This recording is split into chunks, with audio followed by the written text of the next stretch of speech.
Salut tout le monde, j'espère que vous allez bien. En ce qui me concerne, ça va plutôt pas mal. Alors comme d'habitude, on met les petits pouces, on s'abonne. On pose des questions, les questions j'y réponds toujours avec plaisir. Alors aujourd'hui, je vais vous faire une recette de tendrons de veau. Je vais les faire à la provençale. Alors là, moi je vais faire avec pas mal de légumes. Parce que là j'avais une espèce de macédoine, enfin taille macédoine, enfin une mirepoix taillée genre macédoine, voilà, que j'avais mis au congélateur avant de partir en vacances, du poivron. Donc là-dedans vous avez un peu d'oignon, de la carotte, un peu de poireau, du poivron, voilà. Donc là je vais le passer aujourd'hui. J'ai aussi de la tomate fraîche que j'avais congelée, pareil. Donc là le moment est venu de faire un peu le vide. J'ai de l'oignon frais, carottes fraîches, des olives, de l'ail, donc bien entendu les tendrons, de la tomate concentrée, du vin blanc, et au niveau aromate, j'ai mis du thym frais, du laurier, du 5 baies, du piment et clou de girofle. Pour mouiller, je vais utiliser le bouillon de bœuf que j'ai fait l'autre jour. Donc je ne sais pas si vous avez vu la vidéo parer les onglets. Dans cette vidéo là j'ai fait un jus de bœuf avec les parures et voilà ce que ça a donné. Vous voyez, c'est de la gelée, il n'y a pas de farine dedans, hein. C'est que le truc des nerfs que j'ai utilisé, hein. Et voilà la graisse de dégraissage. Alors il faut savoir que cette graisse, vous pouvez l'utiliser pour aromatiser des pommes de terre, vous pouvez l'utiliser pour cuire du riz. Vous voyez, c'est une graisse que vous pouvez consommer. Voilà, ben je vais vous expliquer comment faire tout ça. A tout de suite. Voilà donc la première opération. On va bien saisir la viande. Huile d'olive. C'est une recette qui n'était pas trop prévue. Et là je suis passé faire des courses hier. J'ai vu moins 30%, je me suis dit ça vaut déjà la peine. Mine de rien, ce morceau de viande là il n'est pas donné, hein.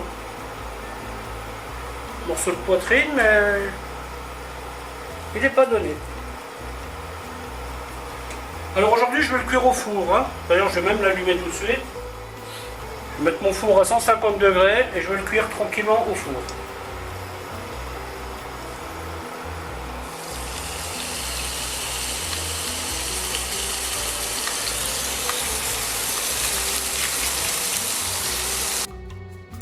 Vous voyez la gelée que ça a donné?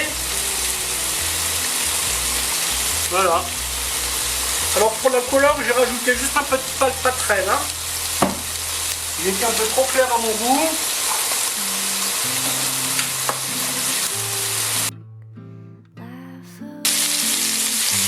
Alors aujourd'hui, je vais avoir beaucoup de sauce, hein, mais c'est pas grave, hein. Ça c'est une sauce qui est très facile à réutiliser, hein. Ma priorité là, c'est de liquider les légumes que j'avais au congélateur. Comme ça fait de la place. C'est bien beau d'avoir des opportunités, mais si vous n'avez pas de place pour les stocker, c'est un peu dommage.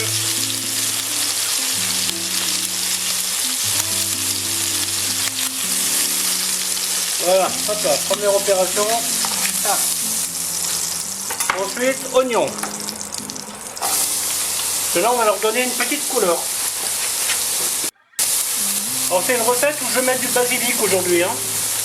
J'ai un petit peu de basilic au congélateur. Aujourd'hui, c'est la recette vider le congélateur.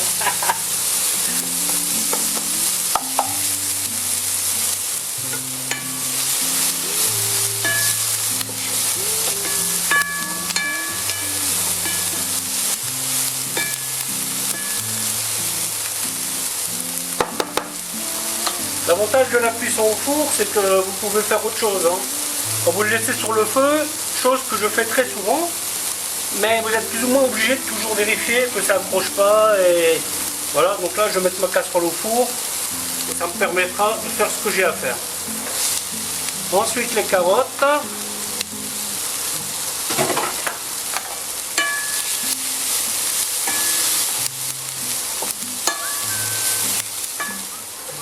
va mettre les aromates. Hop. Alors comme d'habitude, hein, s'il y a des choses que vous n'aimez pas, vous ne les mettez pas. Hein. Ça, je pense que c'est un truc acquis maintenant. Hein. L'inconvénient des légumes congelés, c'est qu'ils rendent beaucoup d'eau. Donc là, ce qu'on va devoir faire, on va mettre ces légumes dedans et on va faire évaporer toute l'eau qu'il y a dedans.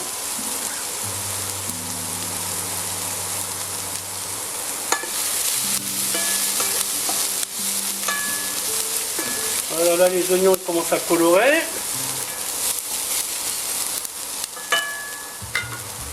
Je vais mettre un peu de sel là-dedans. Hop. Sel composé.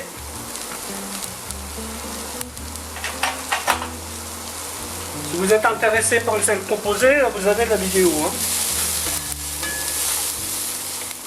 Ensuite, voilà, c'est maintenant. Ensuite, la tomate fraîche.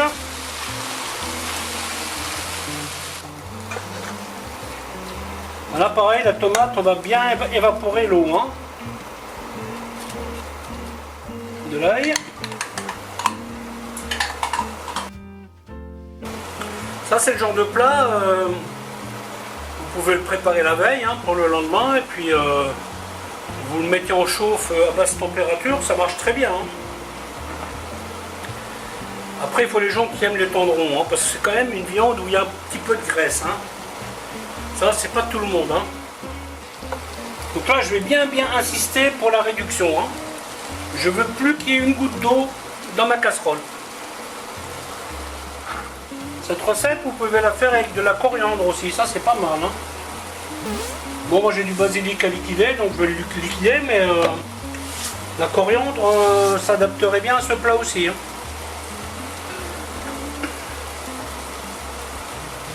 Après, l'appellation provençale, c'est un raccourci, hein, c'est pas...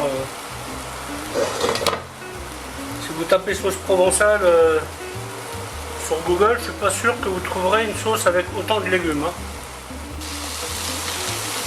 Quand ça commence à grésiller comme ça, c'est que ça devient bon. Et j'insiste toujours. Voilà, ensuite ce que je fais, vous voyez, je pousse tout sur le côté.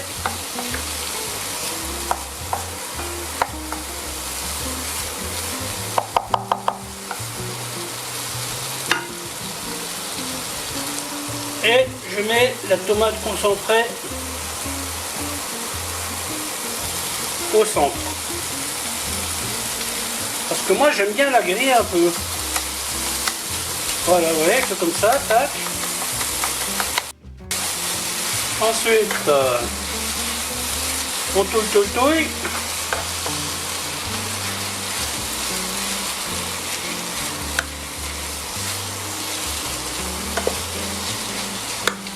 Ensuite, le vin blanc, 10 centilitres.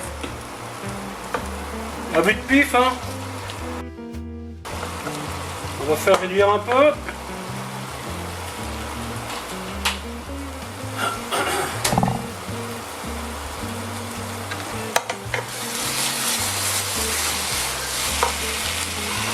Ensuite, on met le bouillon.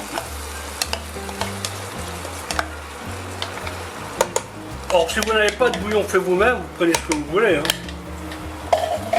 Vous pouvez même le faire avec de l'eau. Hein. Bon, ça serait dommage, selon moi, mais bon.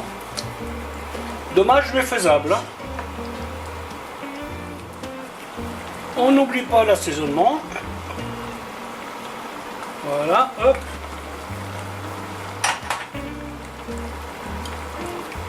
On remet la viande.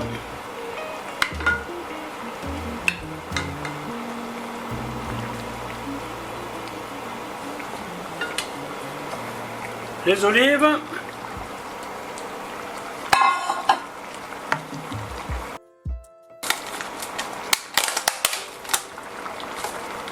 Le basilic. Voilà, et on porte à ébullition et on va mettre au four. Alors, petit conseil, si vous travaillez avec une sauteuse comme celle-ci, vous la mettez au four, donc avec le manche, et vous posez le couvercle dessus après. Parce que si vous mettez le couvercle et vous voyez, vous risquez de faire un accident, d'avoir un accident. Donc la meilleure des façons de faire, c'est celle que je viens de vous dire. Vous prenez, vous mettez au four, vous posez le couvercle. Et vous partez pour 1 heure. Voilà, bah écoutez, la vidéo va s'arrêter là, en espérant qu'elle vous aura plu. Alors je vous dis à bientôt pour une autre recette. Bye bye.